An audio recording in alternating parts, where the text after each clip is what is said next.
7 iglesias, ¿no? Capítulo 2 y 3 son los capítulos que se dirigen a las 7 iglesias de Asia Menor, 7 iglesias específicas. Hay que también hacer un énfasis en que en Asia Menor no había 7 iglesias, había muchas iglesias. En todo el sector de Asia Menor, bueno, yo no he calculado, pero podríamos mencionar ahí tan fácilmente que había más de 50 iglesias, posiblemente mucho más que eso, pero son 7 a las que se escribe. Las otras tampoco tendrían también alguna situación, claro que sí, pero estas creo que son las representativas, las que específicamente estaban padeciendo en los momentos difíciles de aquel momento. Y a estas 7 le da 7 características particulares que muestran el estado de la iglesia, ¿no? Bien, entonces esa es una muestra de la condición espiritual, la condición en que está la iglesia. No siempre hay iglesias, no todas están en manera, no porque somos iglesia ya todos y caminamos de la misma manera, ¿no? Bueno, por otro lado también, el culto debe mostrar el evangelio que predicamos y también el evangelio que ponemos por obra, ¿no? Ya que nuestra creencia está ligada a la vida cotidiana. Lo habíamos dicho en el comentario también, ¿no? Nuestra vida no está aislada, nuestra vida natural no está aislada, nuestra vida común, ¿no? Lo que hacemos diariamente, lo cotidiano. Así que al adorar y servir a Dios,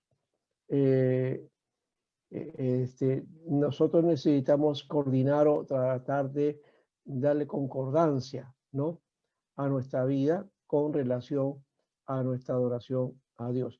No hay que,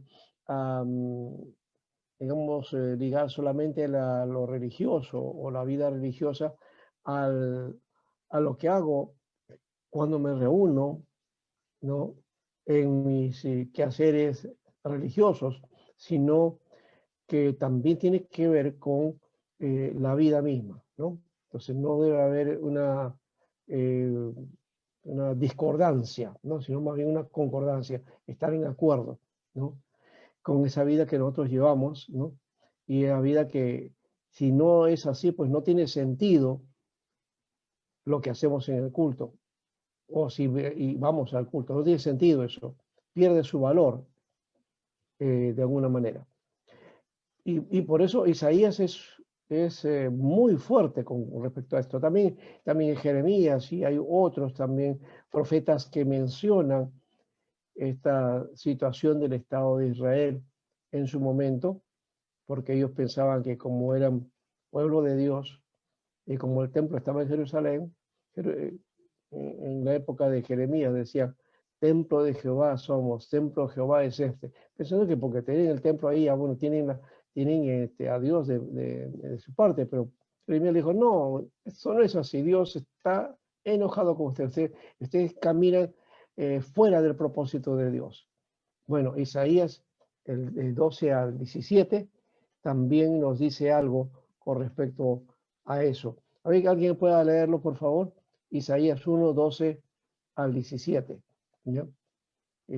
Básicamente está hablando del culto que ofrecía Israel, ¿no?, en el tiempo de Isaías, ¿no?, cómo lo recibía, cómo lo hacía, de qué manera lo expresaba, ¿no?, y cuál es la respuesta de Dios frente a ese tipo de servicio que daba Israel, pensando que estaba bien y pensando que, bueno, ya le habían pasado la mano a Dios y que Dios los iba a bendecir.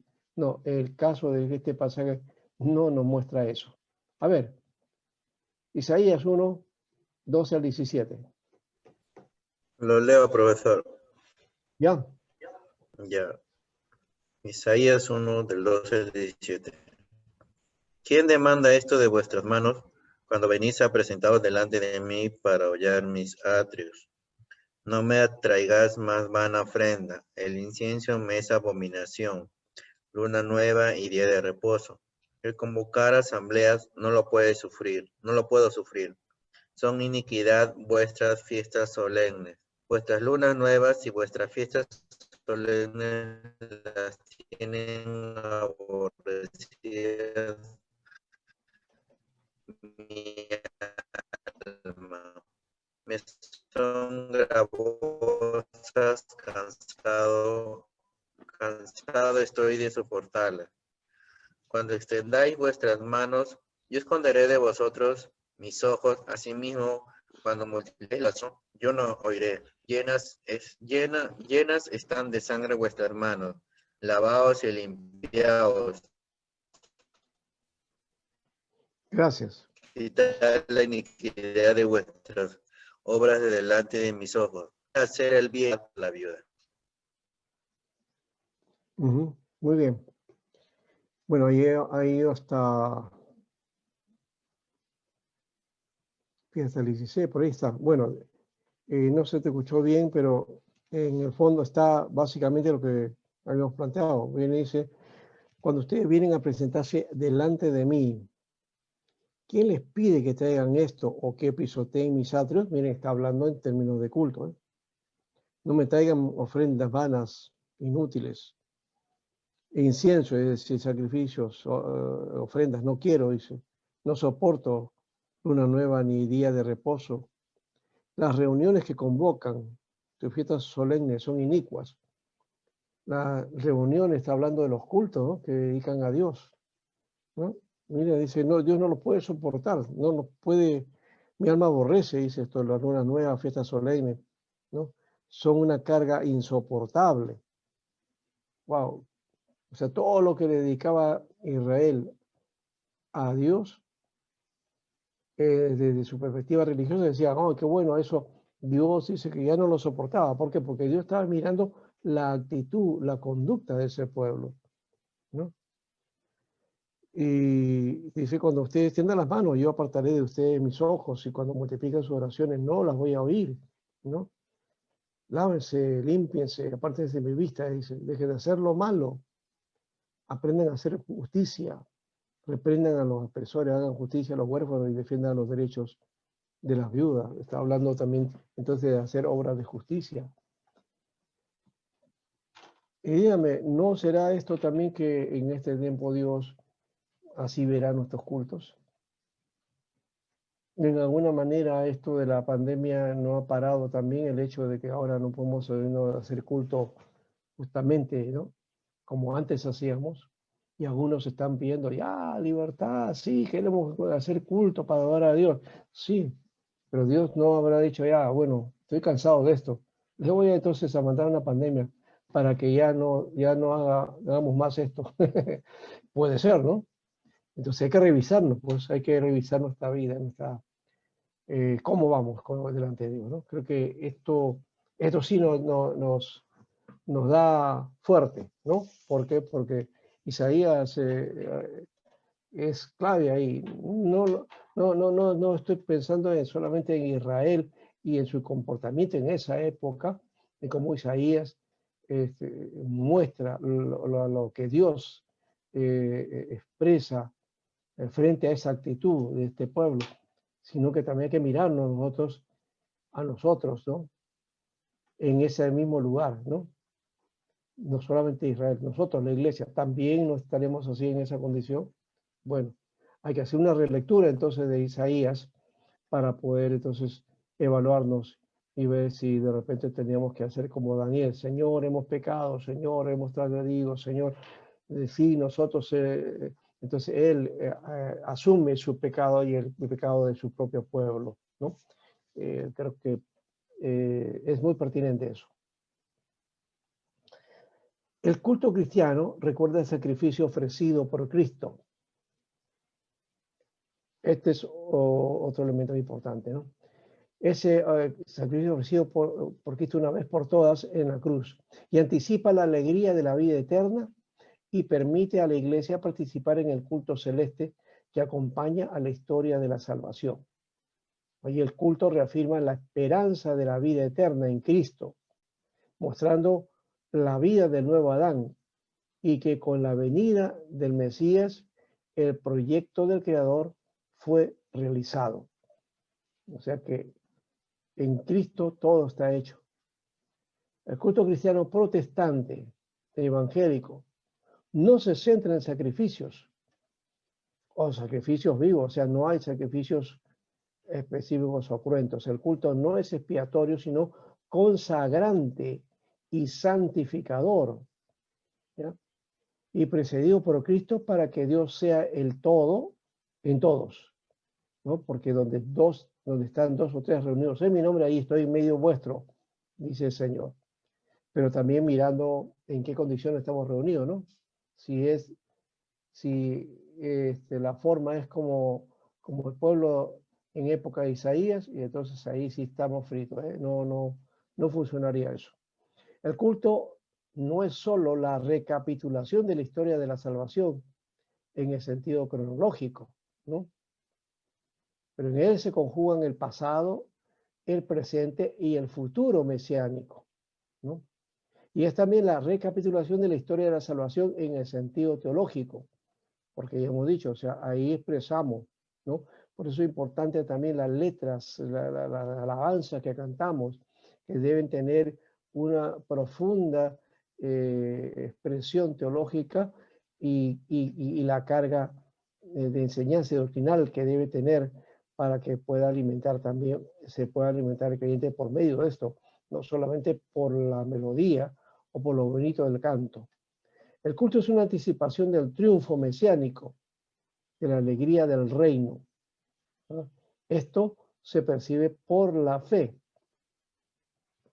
Otra vez explicando eso, ¿no? Por la fe, Habacuc 2:4, seguro, o Romanos 1:17, cuando dice que el justo por su fe vivirá, ¿no? En el culto de la iglesia, el hombre vuelve a encontrar su orientación y el derecho a convocar a toda la creación, ¿no? Recordando su condición y confesando esta. Por eso que una de las condiciones que está estipulado, por lo menos entiendo dentro del modelo calvinista de las iglesias presbiterianas y reformadas, es que en el culto, una de las partes que compone el culto es la oración de confesión o la oración de confesión de pecado, ¿no? Eso se hace al comienzo casi, ¿no? En los cultos de los domingos, especialmente. Y esa confesión, esa necesidad de reconocer nuestra condición y confesarla, ¿ya? Para así ofrecer al Señor en acción de gracias, la adoración y alabanza de vida, ¿no?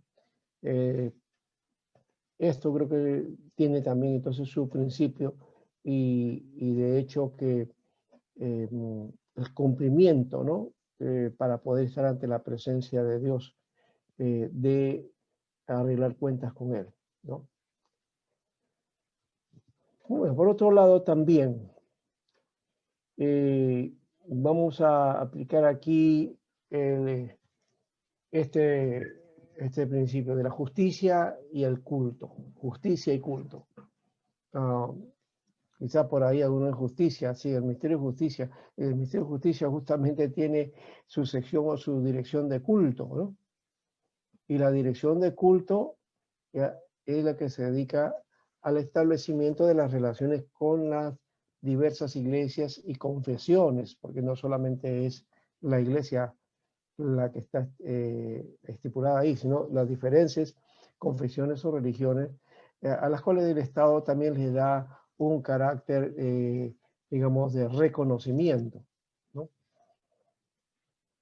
Pero no estamos hablando de esto cuando hablamos de justicia y culto, estamos hablando de la justicia de Dios y de lo que es el servicio que rendimos a Dios. El culto no restaura el paraíso de manera evidente, no hay ese aspecto, o sea, recordar que algunos, de paso, cuando están juntos el día domingo, piensan que, oye, si acá cantamos bonito y escuchamos esto y escuchamos palabras de Dios y juntos estamos ahí, qué lindo, parece el paraíso, parece el cielo. Me gustaría estar siempre aquí, ¿no? Pero uno tiene que venir a la realidad y darse cuenta que no es eso, ¿no? Y que tampoco eso es la iglesia en totalidad, es una expresión nada más de lo que hacemos, pero en lo que vivimos como iglesia, ahí vamos a mostrar lo que como iglesia somos, ¿no?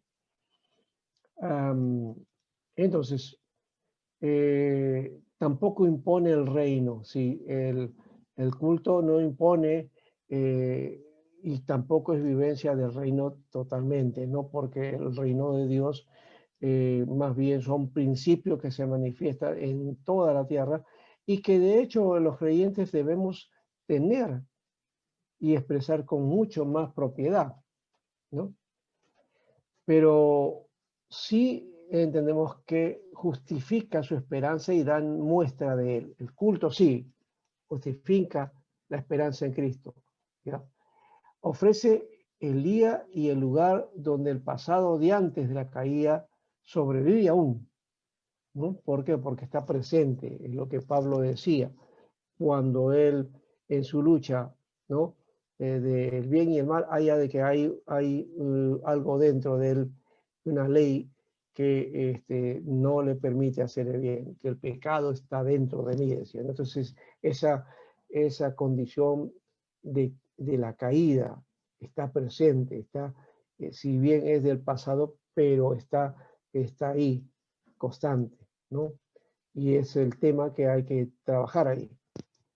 Entonces, este aspecto de la caída sobrevive y el futuro posterior al juicio va a florecer. Es decir, el derecho que esa condición de caída a futuro, ¿no? Posterior al juicio, entonces nuestra naturaleza será otra, ¿no? Ya no será esa naturaleza caída, sino una naturaleza en Cristo, totalmente, ¿no? Lo de ahora es esperanza nomás, pero también a futuro será totalmente realidad.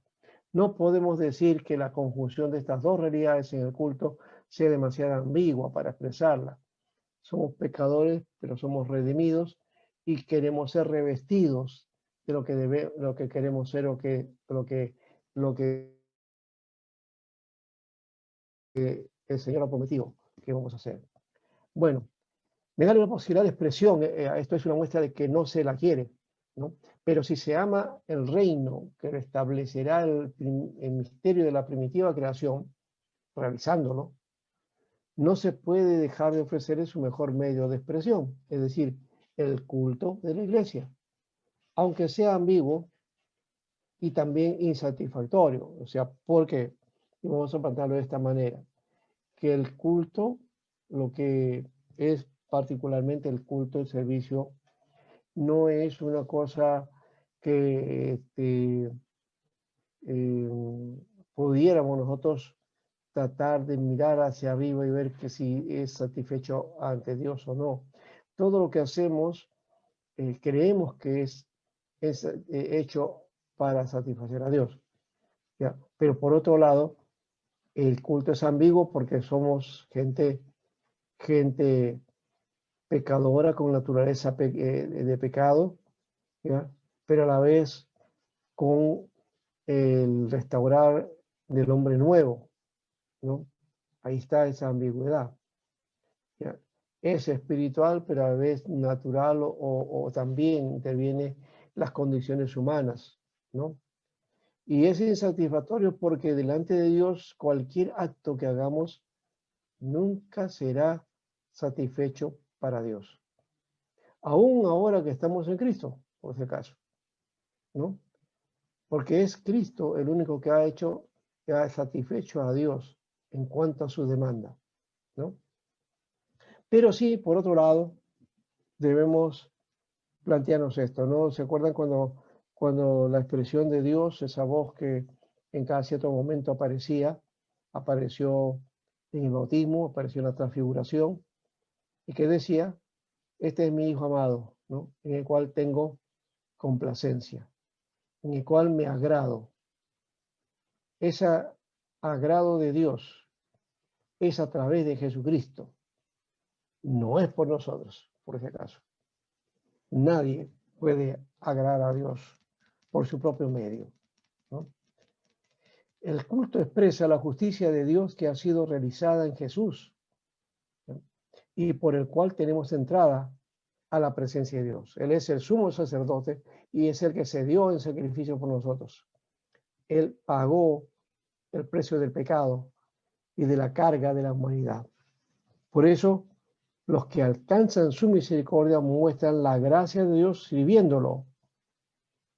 Y la iglesia, el culto es la expresión de ese servicio y el cumplimiento de la justicia de Dios. Esto está para de repente para trabajar un poquito más y pensarlo, porque cuando hablamos de justicia de Dios o la justificación por la fe, siempre pensamos en el pensamiento calvinista, ¿no? En la tarea teológica, ¿no? De la justificación por la fe. Y cuando hablamos de justicia, siempre está enlazado a eso. El hombre pecador que ha sido satisfecho en Jesucristo, o mejor dicho, el hombre pecador que no satisface a Dios, ha sido ahora contemplado en Jesús y por lo tanto tiene su redención, ¿no? Le hemos ligado la justicia a esto, pero la justicia de Dios implica también todo el actuar, y otra vez, ¿no? Así como el culto es toda la vida, también la justicia de Dios tiene que aplicarse a toda la vida del ser humano. Y entonces también tiene que ver con justicia, tiene que ver con normas, tiene que ver con leyes, tiene que ver con normatividad, tiene que ver con lo que es derecho también, ¿no? Y la justicia, las decisiones adecuadas, ¿no? Cuando uno comete una falla, un error ante la justicia o un pecado, un delito, también esto está enmarcado en este aspecto, ¿no? La justicia de Dios, uno diría, esa es la justicia de los hombres. Bueno, es que otra vez estamos dividiendo el hecho de Dios. La justificación por la fe afecta a la humanidad, afectó al hombre, en tanto que le da la oportunidad para poder entrar a Dios. Y también entonces ejercer justicia, ejercer justicia. Y vamos a ir con este pensamiento, ¿verdad? El acto de justicia hecha por Dios a través de su Hijo nos lleva a todos los que seguimos el camino y gozamos de la justicia de Dios, tener una vida conforme a esa justicia. No queda esto en el culto, sino va a su expresión concreta en el mundo, a los hombres. Por eso, los más justos y los que debemos practicar justicia somos los hijos de Dios, ¿no? Quiere decir que la justicia de Dios no solo tiene una mirada espiritual, sino que aplica a toda la vida del hombre que asume como la suya. Por lo que hacer obras de justicia implica vivir en una constante adoración en nuestros actos cotidianos. Sabiduría, derecho, honor, justicia. Hacer justicia y misericordia son bases para dar culto a Dios. De acuerdo a Miqueas 6:6. ¿Por qué justicia y misericordia? Porque podemos venir para humillarnos delante de Él. Si son las tres condiciones básicas para estar ante Dios. ¿Y qué es lo que pide Dios de nosotros? Ya no pide un cordero, ya no pide un sacrificio o ritos o cumplimientos cultuales. Nos dice que debemos hacer justicia, misericordia y humillarnos delante de Él, ¿no? ¿Qué hace que es claro en cuanto a esto, ¿no? Y otra vez, ese humillarse, esa justicia, misericordia, está contemplando con actos de amor y de justicia en la vida cotidiana, en nuestra sociedad, en nuestras relaciones humanas. Reconociendo su gran obra y estar ante su presencia, ¿no? No son nuestros actos, no es nuestra buena conducta, no es nuestro esfuerzo, es nuestro sometimiento a Él, al Todopoderoso, que nos da la oportunidad para entrar a la dimensión de su redención. Así que somos participantes en Cristo para gozar de justicia. Por eso Mateo 6:33 nos dice que debemos buscar a Dios primeramente, buscar a Dios, ¿no? Y su justicia. Y todas las demás cosas os serán hechas. Entonces, buscar a Dios y su justicia.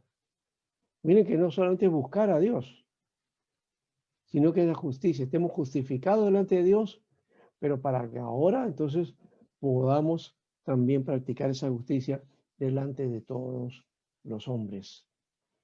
Creo que aquí sí es necesario otra vez hacer énfasis en que los hombres, los hijos de Dios, la comunidad de fe, la iglesia, debe practicar justicia y debe velar por el que se haga justicia y que hagamos las cosas de forma correcta, ¿no? No para provecho de uno o del grupo, sino para que todos podamos gozar de todo en el bien común. La justicia de Dios implica también, entonces, una justicia que si cometo una falta, pues tengo que reconocerla y también estar dispuesto a pasar la penalidad que corresponde a eso. La justicia de Dios no pasa por inocente al culpable, recuerden. Bueno, la justicia del hombre, en la justicia humana sí se hace eso, sí. Claro, la justicia humana está establecida bajo la condición justamente del juez supremo. Dios es juez supremo y Él es quien juzga. Y los jueces tienen una responsabilidad, ¿no? A la altura de Dios, porque tienen que tomar las decisiones adecuadas y correctas para condenar o absolver. El único que tiene esa capacidad es Dios de perdonar o condenar. Los jueces tienen esa condición en términos de la sociedad. No sé si lo habían visto ustedes desde ese lado, cómo hay una actitud. Por eso me gusta mucho ese salmo que habla, aunque por ahí algunos dicen que tienen otra interpretación, pero yo le veo este aspecto cuando dicen, vosotros sois dioses, pero como hombres moriréis. Ahí la expresión dioses es Elohim. Vosotros sois Elohim. ¿Y sabe qué? Elohim habla de jueces, de los jueces. En términos de justicia, si ustedes leen ese salmo, van a encontrar que ese salmo habla de todos los acontecimientos que tienen que ver con la justicia y el derecho. Entonces los jueces sí pueden terminar, pueden hacer esto, pueden hacer aquello, porque tienen esa capacidad igual o al nivel como si fueran Dios. Pero dice finalmente, ¿qué va a suceder? Van a morir ustedes como hombres, porque son humanos. Hacen justicia, se les ha delegado, se les ha dado ese poder para hacer justicia, pero también van a tener que responder si han hecho la correcta justicia o no, ¿no? Así que ser un juez no es pues tan fácil, ¿no? ¿Ya? Hay que responder también a esa condición y a esa situación, ¿no? Muy bien. Y me gusta mucho este aspecto de la justicia de Dios y esta justicia que a veces dividimos ya con justicia humana y con justicia de Dios. Claro, la justicia del hombre, los jueces se pueden comprar, los jueces ya hemos visto cómo prevarican, ¿no? Cómo hacen sus jugadas y hacen cosas de grupo para intereses de uno u otra persona que pueda tener la influencia sobre ellos, ¿no? En nuestra nación eso todavía es una herida abierta ahí, ¿no? Que tenemos una justicia endeble, una justicia donde los jueces se han vendido y se han comprado al mejor postor, ¿no? Y que dictan la justicia de acuerdo a los intereses de aquel que les ha comprado, ¿no? Eso es una práctica lastimosamente mala dentro de nuestra nación y en muchas naciones.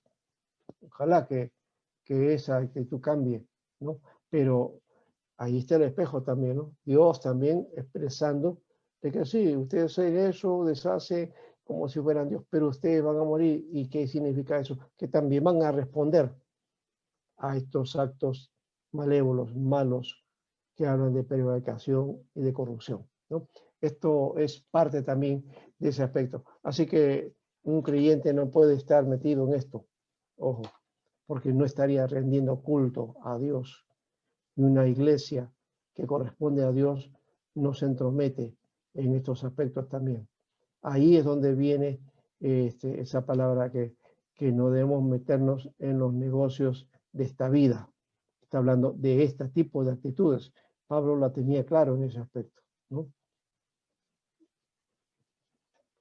Y el último punto de esta noche, que tiene que ver con la adoración en espíritu y en verdad. El culto es rememorar, hacer recordación de la obra de Cristo. Así lo recomendó Jesús en 1 Corintios 11, cuando Pablo ahora dice, yo os enseñé lo que recibí del Señor, ¿no? Es decir, esa es una recomendación del Señor. Toda la liturgia está alrededor de la memoria, ¿no? De ahí viene esta palabra, que es una traducción común al castellano de la palabra griega anamnesis. Anamnesis, memoria, rememorar, hacer uso de la memoria. Esto es la clave para entender el significado de la liturgia. La liturgia entonces es una recordación. Jesús nos hace recordar que el culto realizado en Jerusalén tiene su tiempo y su límite, y que el verdadero culto es en espíritu y en verdad. Esto lo ponemos a la luz de este pasaje donde la mujer, la samaritana, ¿no? Jesús se encuentra con ella y ahí se produce ese diálogo cuando habla acerca de la adoración, ¿no? La mujer que trata de la inquietud de a dónde se adora a Dios, cuál debe ser el lugar donde debemos rendir culto, ¿no? Eso creo que es pertinente hoy día también, ¿no? ¿Dónde podemos rendir culto a Dios hoy día, ¿no? ¿No? Hoy día que están cerrados los locales de la iglesia, porque la iglesia no está cerrada, ¿no? Entonces aquí hay una expresión importante, ¿no? Y le dice de esta manera, pues por eso la mujer, y voy a usar el término y el pasaje del capítulo de Juan capítulo 4, ¿no? Y le dice aquí esta expresión a la mujer, ¿no? A partir de lo que ella pregunta también sobre su propia inquietud, de su propia tradición religiosa, ¿no? Vamos a esperar aquí, ya. En el versículo 19, el relato dice así, la mujer le dijo, Señor, me parece que tú eres profeta. Nuestros padres adoraron en este monte y usted dice que el lugar donde se debe adorar es Jerusalén. Ahí está la expresión de esta mujer. Sí, miren, el rendir culto, nuestros padres dicen que ha sido en este monte. Aquí hemos rendido culto, aquí estamos haciendo nuestra adoración a Dios. Pero ustedes dicen que es en Jerusalén donde hay que rendir culto a Dios. Y Jesús le dice, créeme, mujer, que viene la hora cuando ni en este monte ni en Jerusalén adorarán ustedes al Padre. O sea, no habrá culto, ¿no? Ustedes adoran lo que no saben, nosotros adoramos lo que sabemos, porque la salvación viene de los judíos. Pero viene la hora, y ya llegó, cuando los verdaderos adoradores adorarán al Padre en espíritu y en verdad, porque también el Padre busca que lo adoren tales adoradores. Dios es espíritu y es necesario que lo adoren, los que lo adoren en espíritu y en verdad. Así que los que le rindan culto deben darle culto en espíritu y en verdad. Y vamos a tratar de explicar ese aspecto de hoy día, ¿no? Cuando hablamos entonces del culto verdadero es en espíritu y en verdad, este culto, este tipo de adoración es la que debemos anhelar, porque es el que tiene sentido y es el tiempo de la adoración en espíritu y en verdad, que no se refiere a un culto espiritual elaborado en una dimensión, en ese tipo de dimensión, sino que se ofrece a Dios. Tampoco es una nueva forma de adoración, no está expresando eso Jesús. No nos habla de la forma o lo que contiene, sino nos habla del verdadero sentido de rendir culto a Dios. ¿Mm? Y en parte eso que dijo Jesús fue cierto. Miren, en ese lugar, en ese monte, dice, adoraban ellos los samaritanos. y los judíos en Jerusalén.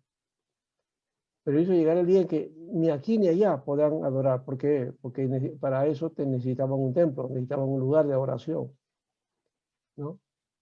Y cuando habla de lugar de adoración es el sacrificio y todos los elementos propios del templo. Eso pasó, ya no existe, ya no hay. Y la única forma de hacerlo es ahora bajo el criterio que Jesús puso, ¿no?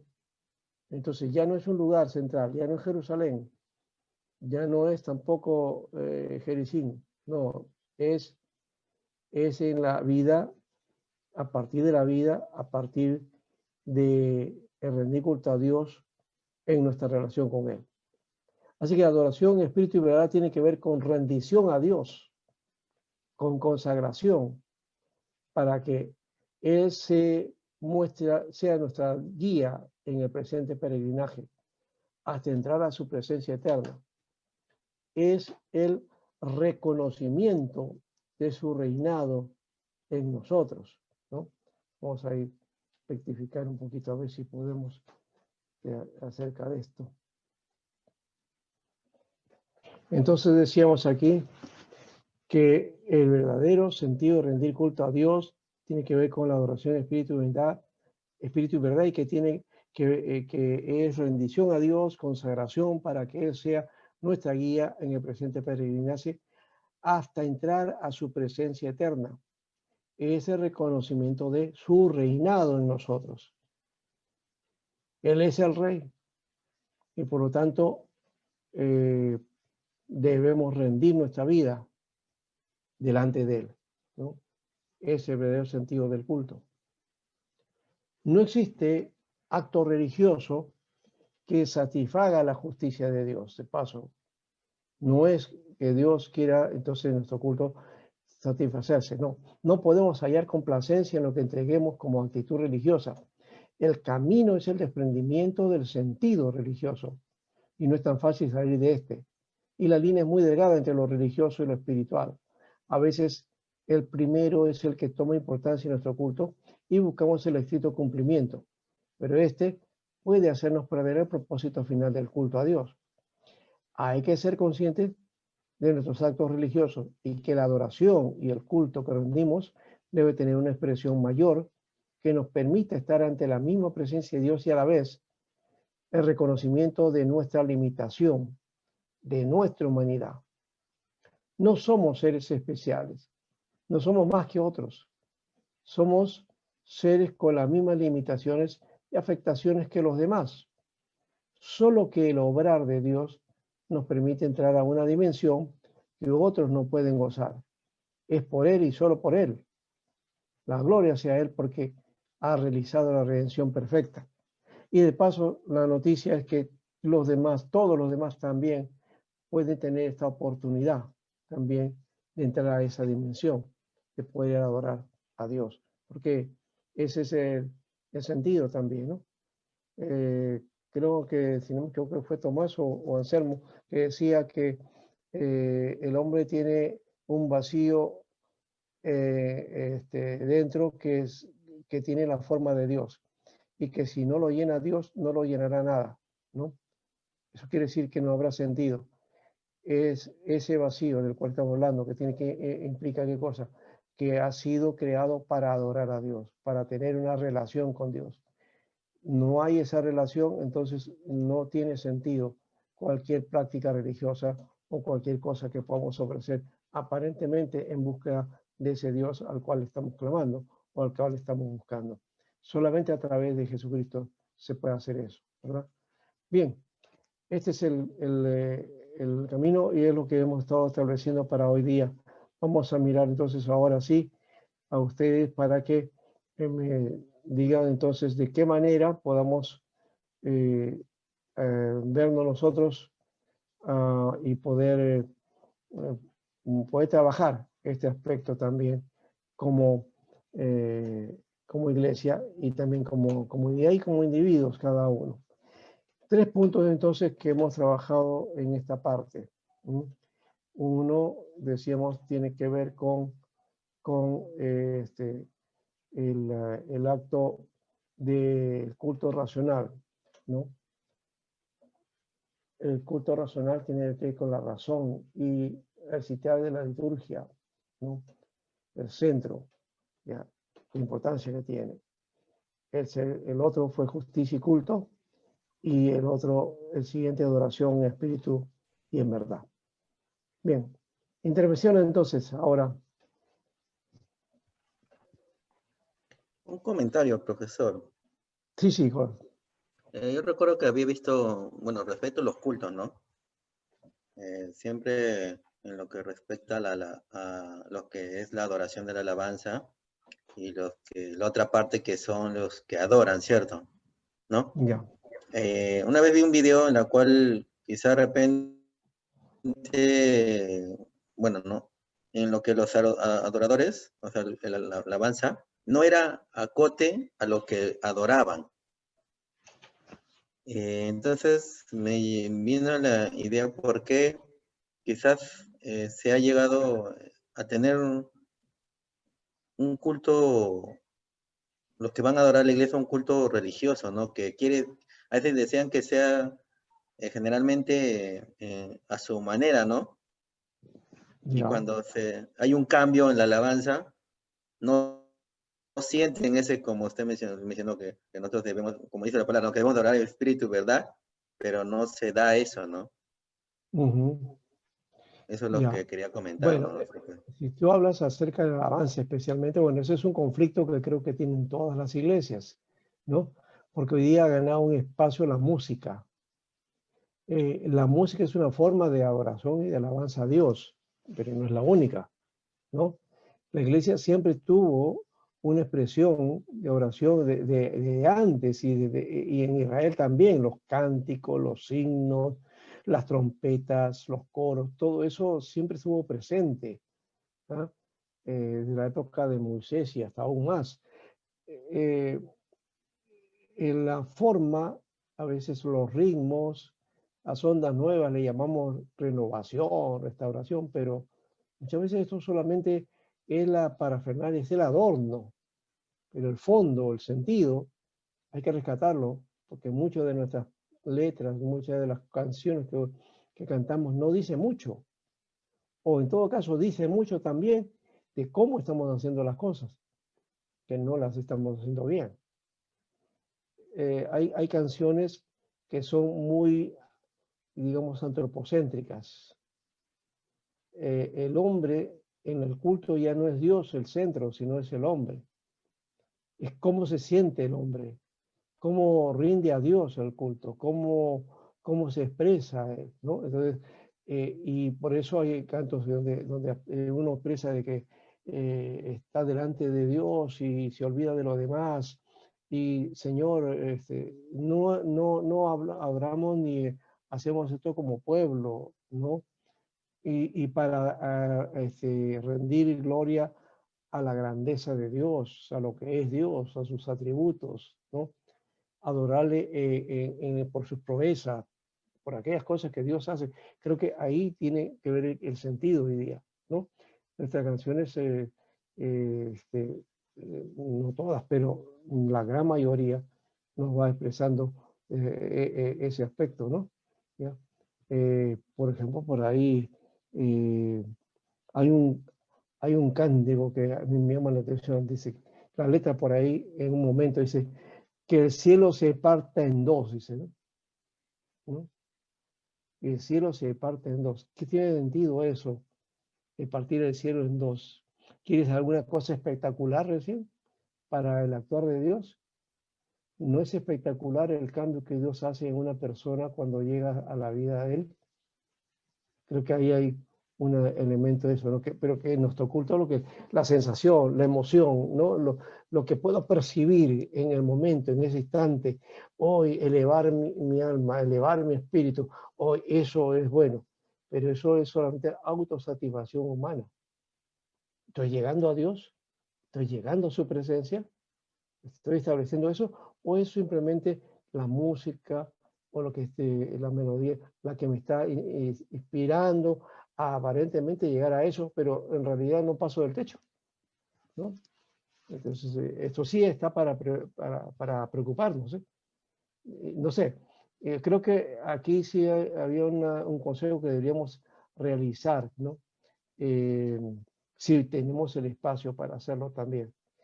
Creo que en cada iglesia, cada organización o denominación debería hacer una especie de recuento de cómo, qué estamos haciendo en cuanto al culto en esta parte de las alabanzas, ¿no? Hemos permitido mucho los ministerios de música, de alabanza y muchos de los elementos de lo que y los defectos que ocurren en las grandes iglesias se dan repitiendo también en las nuestras, ¿no? No sé si se han visto esa concepción de que los que están alabando al Señor en el culto comienzan a alabar, terminan su participación y desaparecen del culto. Y luego aparecen al final y no se quedan en el servicio. Y para controlarlos, para tomarlos, es bien difícil. Y viste, ese Se es un van a problema. comprar su gaseosa, profe. Que comprar su Después de gaseosa. haber hecho alabanza, se van a comprar su refrigerio. Es como estar en el show, ¿no? Ya entraron al show, hacen su show, salen de ahí y ya a descansar, ¿no? Porque ya participé. ¿Será eso un verdadero tiempo de oración a Dios? De hecho que no, ¿no? Y no estoy criticando la forma, estoy hablando del sentido, ¿ya? Ujú. Porque, bueno, así es esto. Y por otro lado, si alguien por ahí, el pastor le dice algo, entonces se queda revelado, no, no quiero, y el pastor lo separa y ya no quiere venir a la iglesia tampoco, ¿no? Me voy a otra iglesia, y ya, y donde me den la oportunidad y pueda cantar, ¿ya? Porque yo quiero adorar a Dios, pero ese quiero adorar a Dios está centralizado en mí, no en una adoración a Dios de verdad, ¿no? Bien, creo que es una crítica importante, buena. Gracias, José, por eso. Pero había necesidad de hacer un análisis entonces de qué estamos cantando al Señor, cómo lo estamos haciendo y de quiénes también participan en esto y hacer quizás alguna poda poco a poco, ¿no? ¿No? Y poder entonces plantear una mejor cosa para Dios, ¿no? Muy bien. ¿Alguien más?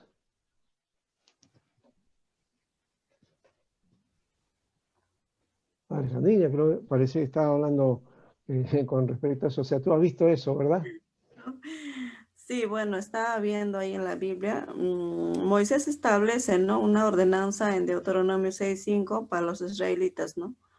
Cómo Ya, amar a su Dios, ¿no? De qué forma adorarle, de qué forma alabarle, ¿no? Y sí, dice que amarás a tu Dios con todo tu corazón, ¿no? Una forma de adorar a Dios, ¿no? Con sí, todo tu ser. sí. Pero, no es una forma, es el Es el principio de principio, oración. claro.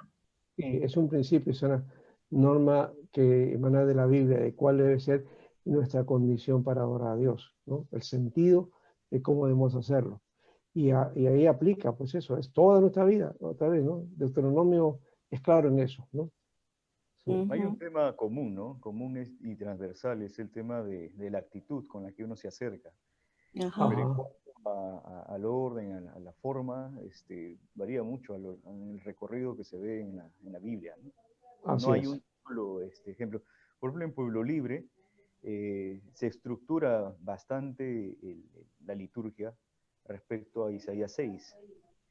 En Isaías 6 se Mm, ve esta imagen del hombre pecador que no tiene, no se siente digno, ¿no? Entonces viene el ángel y con un carbón toca Mm, los labios y todo un desarrollo litúrgico que se ve en ese ujú. capítulo. Tiene Yo más base entonces el culto en Isaías. Muy interesante, Isaías 6. Ya. se basa en eso, ¿no? Pero, o sea, no es la Ujú. única, no es exclusiva, ¿no? Si queremos No. hablar. Sí, sí. Sí, pero es buen modelo. O sea, creo que habría que trabajar eso también, de darle un modelo bíblico de cómo podemos hacer la adoración a Dios. Podría ser también el uso de Apocalipsis, por ejemplo, ¿no? Capítulo 4, por ejemplo, en el gran culto en el cielo, ¿no? Juan Stan, que hace unos días no acaba de partir a la presencia del Señor, él tiene toda una enseñanza sobre esto y sobre el culto en el día del Señor, el culto en el cielo, ¿no? en donde participa Juan. Bueno, ahí encontramos otro modelo, por ejemplo, ¿no? Que muy bien podríamos poner de tanto en tanto como principio, ¿no? Bueno, Joel. Pastor, por ahí escuché, sin ofrenda no hay culto. ¿Qué? Ah, ya, pero tú te refieres a ofrenda a qué? ¿A dar dinero? Porque dinero no solamente es ofrenda, hay diferentes formas de ofrenda, ¿no? En el servicio y en nuestro sistema moderno, o digamos en nuestra época, la necesidad de la economía ha hecho que nosotros de nuestra ofrenda sea solamente la economía. Recuerda que las ofrendas antiguamente eran lo que la tierra te daba como fruto, ¿no? ¿No? Se daba el fruto de la tierra a Dios, ¿no? Y se daba de la bendición de lo que Dios te había dado de la tierra, ¿no? Ese era, por eso en el texto de Malaquías dice, traed los diezmos al alfolí. Nosotros hemos reducido el alfolí a una bolsa de ofrenda, cuando el alfolí no es eso. El alfolí era el almacén, el silo, es el almacén de los granos, ¿no? Que traía la gente para que haya pues fruto y haya alimento para los levitas y también para los sacerdotes, ¿no? O sea, para la comida de los que servían en el templo. ¿Sí? Entonces, ese es el sentido. Traer los diezmos a la olímpica, el 10% de todo lo que Dios te ha dado, ¿ya? Y hoy día, claro, ya no es una sociedad agrícola, no es una sociedad pastoril, no es ganadera, entonces es una sociedad donde la economía, el dinero, el trabajo y el salario, es decir, ganas una remuneración de eso, entonces hay que separar el 10% también, ¿ya? Y válida la ofrenda, pero de hecho ¿cuál es la verdadera ofrenda? No es solo el dinero que traes a la iglesia, es tu vida, ese es el principio que hemos dicho. La ofrenda a Dios es nuestra propia vida. Lo demás es complementario y lo entregas, ¿ya? Y fíjate, cuando nuestra vida está entregada al Señor, entonces es mucho más fácil ofrendar también lo que Él te da, porque no es nuestro, ¿no? Y aquello que Dios da y comienzas a dar al Señor también, ¿no? ¿No? Y saber dónde hacerlo y también administrarlo de buena manera, porque lastimosamente hay iglesias que no lo han hecho de una manera adecuada, ¿ya? Y si hubiera una especie de, ¿qué cosa? De, una, ¿cómo le llaman esto? Hacer una contabilidad, ¿no? De ingresos y egresos de la iglesia. Y hay una auditoría. Muchas cosas saltarían realmente, ¿no? Porque no estamos haciendo las cosas en el orden de Dios, ¿no? Tanto el que ofrece como el que recibe, ¿no? Entonces hay que tener el cuidado de eso, ¿no? Para que evitar los malos entendidos y las malas formas de administrar el dinero del Señor, ¿no? Bueno, la ofrenda no es lo único, ya hemos dicho, pero va por ese lado, ¿no? Muy bien. Bien, entonces no hemos tocado este aspecto, aunque muy bien lo que dice, sin ofrenda no hay culto. Y yo digo, claro, no hay culto si no rindes culto a Dios, pues si no te ofreces sin ofrenda a Dios. No, ese es el principal, ¿no? Pero hay que entonces trabajar este elemento también, porque la sociedad del consumo nos ha llevado por ahí, hemos dicho el asunto va por ese lado, ¿no? Pero si fuera otro modelo, pues bueno, habría que cumplir también y hacerlo para Dios, ¿no? De todas maneras, hay necesidades. Hoy día la iglesia tiene otras necesidades. La primera iglesia, la iglesia de Jerusalén, no tenía mantenimiento local, no tenía que ver mantenimiento de personal, no tenía que ver con inclusive sostenimiento pastoral, porque los pastores no eran mantenidos tampoco por la iglesia en alguna manera en un principio. Ellos daban su tiempo y su disposición para Dios, hasta que luego ya hubo un ministro ya dedicados a tiempo completo y entonces se les daba su paga, ¿no? Y salía de las ofrendas de la iglesia, ¿no? Pero eso ya fue posterior. ¿ya? Y luego ya el sistema se va avanzando y ha cambiado y hoy día pues dependemos de esto, ¿no? Del dinero. Eso es lastimosamente nuestra realidad. Bueno, pero bueno, terminemos así mal con ese aspecto. Hagámoslo de una buena manera. Dios te recibe. Y al igual que hizo la viuda dice que esa viuda que fue a dar al templo, ¿no? Dios con una sola monedita dio todo lo que tenía. Y Dios ve eso, no la cantidad, sino aquello que está en nuestro corazón. Esta mujer dio todo lo que tenía, ¿no? No tenía más.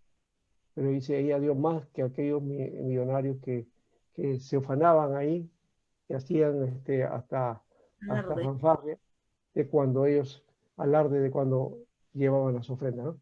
Bien, Mm, Dios sabe cómo es entonces el corazón de cada uno. así es. Dios dice que conforme a las riquezas en gloria de Dios, conforme a cómo Dios ha prosperado, entonces den de acuerdo para Él. Ojo, que las ofrendas de paso en la época por lo menos las epístolas nos habla de eso, que era para los santos, era para la necesidad de la misma gente de la iglesia. No había, ya hemos dicho, mantenimiento local, administración, pagar impuestos, que pagar esto, aquello, que la luz, el agua. No había porque no tenían local para eso, ¿no? Hoy día la realidad es que el presupuesto de la iglesia se va en esto y luego para atención del personal y otro es hasta a veces hasta voluntario, ¿no? Porque no hay muchos ingresos para esto, ¿no?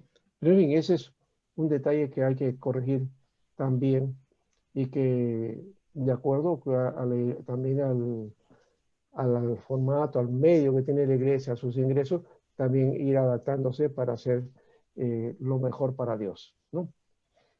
Muy bien, ahora sí vamos terminando. Quiero solamente mencionar esto. Entonces, así como Carlos ya nos dio más o menos el formato de lo que Pueblo Libre tiene, tráenos una cosa así también, Carlos, sobre el culto ahí en Pueblo Libre, lo escribes, José también tú y Alejandrina y Joel.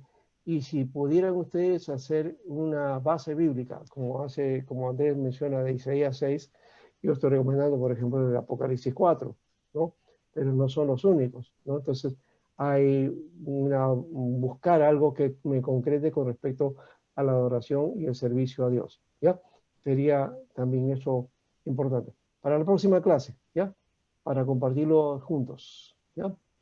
Gracias, Muy bien. profesor.